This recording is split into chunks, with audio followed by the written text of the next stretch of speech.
একটি ছেলে একটি জাদুকরী জুতা পেয়ে যায়। জুতো পরে সে পায় অশেষ শক্তি, এমনকি জিমের ট্রেডমিলও তার দৌড়ে ভেঙে পড়ে। ছেলে জুতোর ক্ষমতা পরীক্ষা করতে চলে যায় সুইমিং পুলে। পানিতে নামার পর জুতোর নিচ থেকে বেরিয়ে আসে দুটি হেলিকপ্টারের মতো প্রোপেলার। পরের মুহূর্তেই সে জল পেরিয়ে স্পিড বোর্ডের মতো ছুটে যায়। কিন্তু ছেলের তাও তৃপ্তি হয় না। সে স্কুলের ফুটবল মাঠে চলে আসে জমিয়ে খেলার জন্য। জুতোর সাহায্যে একটি শটে ফুটবল এমন জোরে যায় গোলপোস্টটি ভেঙে পড়ে।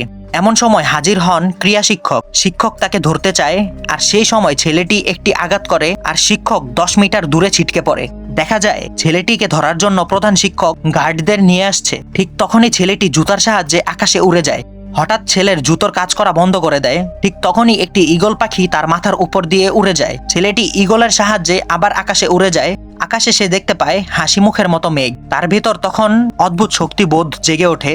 আকাশ থেকে নেমে এসে তাকে ধরতে আসা সবাইকে তছনছ করে দেয় সে। হঠাৎ তার ঘুম ভেঙে যায় আর সে দেখে সে এতক্ষণ স্বপ্ন দেখছিল।